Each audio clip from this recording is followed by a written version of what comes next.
Hi. I am Jack from 2020 and I play bass and do a bit of singing. My name's Sam, I play guitar and sing. My name's Sonny, I play drums and also do a little bit of singing. Yeah, cool. So, I mean, 2020, it's your biggest tour today. I mean, you've grown up from the Roadhouse, I guess, a few months ago. Yeah. So how's it going so far, this tour? It's going really, It's been well. good, it's actually coming to an end. This is I think 4 shows off the end of it. But it's been, I just can't believe we've been on the road for like a month. It's like the biggest and longest tour ever. Not in a bad way, it's been amazing. But it's just going to be weird when it ends, I think. It's been loads of fun. Yeah, cool. So, I mean, this tour you've also took James Bourne from Busted out on the road with you. Yeah, that's right, yeah. How was that? It must be like that your dad's coming out with you.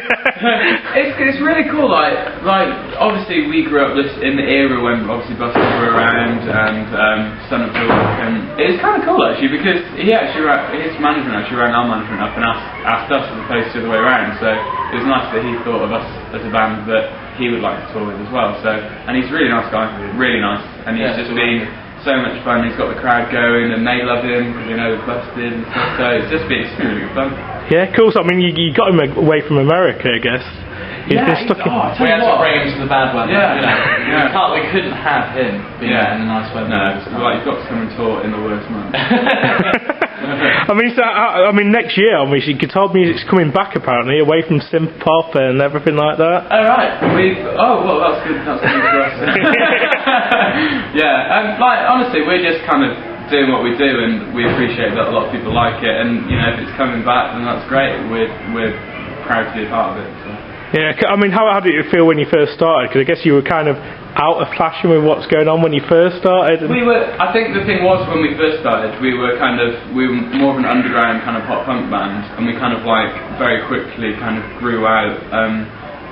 Not because we were told to, or because just kind of because we wanted to, really, because we listened to loads of different stuff and just kind of we grew up really quickly as a band, I think. So we just kind of we've kind of come a little bit more in with what is being played on the radio now and around. So, No, I mean, cause it's been a long time coming for you guys. I mean, I guess you started didn't you start a magazine when you first started to get words of your favourite bands out or something? Yeah, well, there's a magazine that started alongside us called Our Zone that basically pretty much it started more or less in the same month that 2020 officially formed, and between the two of us, we've been helping them out loads and they've been helping us out loads, and everything from that to TV playing and radio stations and magazine interviews have just helped us really. So.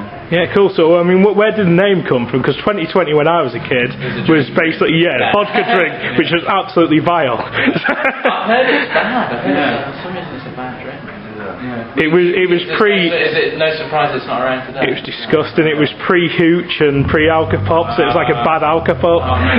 We got told that a lot of guys used to get girls drunk on it. That's what we got told. I used to get far too drunk on the golf course to get drunk. You can do the honours. Yeah, you can do the honours of the name. Oh, cheers. Well, I spent months thinking up names, you know how it is. We ended up we went down the pub, had a few beers, actually. Cheeky beers. We were sitting there, still racking our brains, and then we kind of looked at the clock, it was 20 to 8, and we said, I've got 20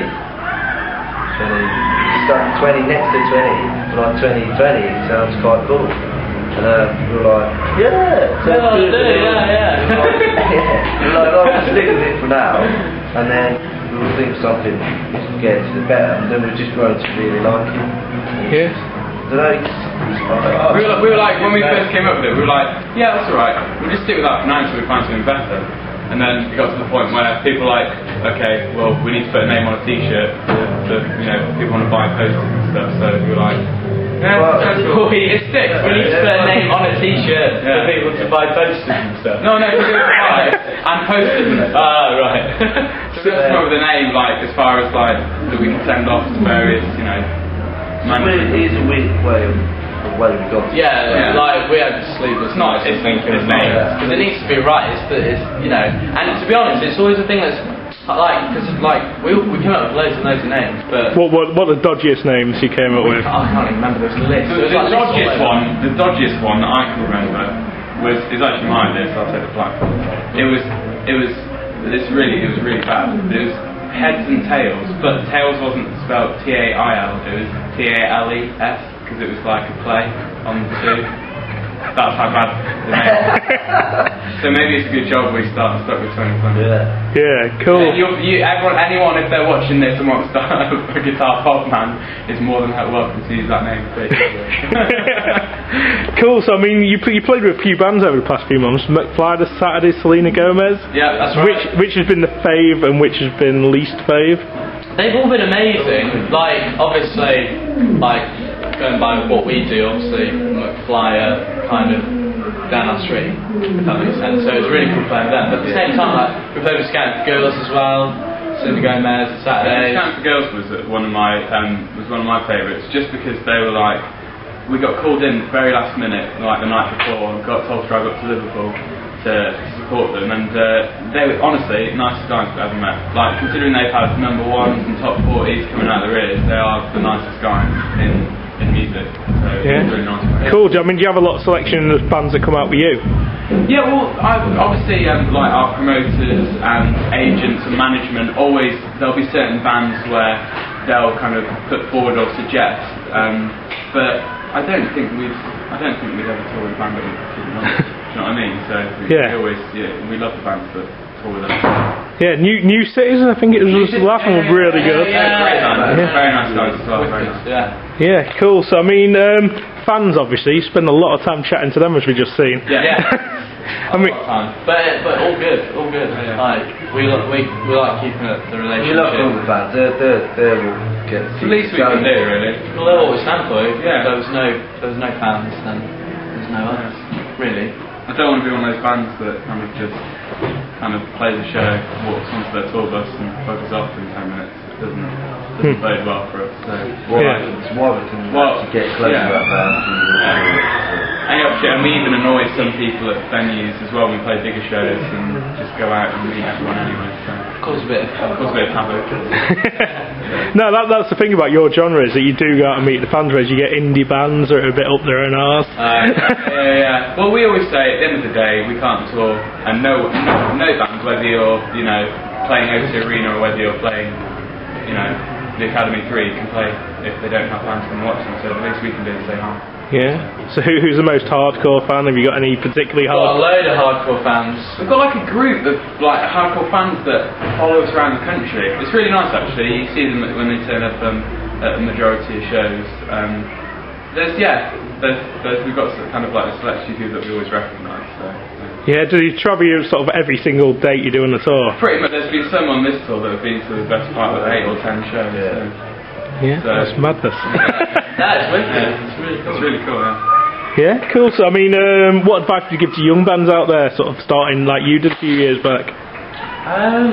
We always say that the main thing is to like enjoy yourself. That's the main thing because you got to have Work fun. hard.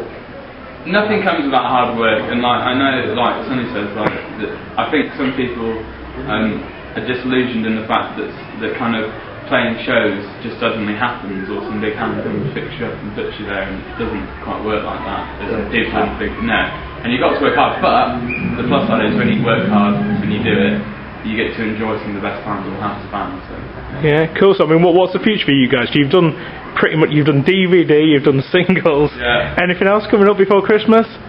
Probably not before Christmas. We're taking time.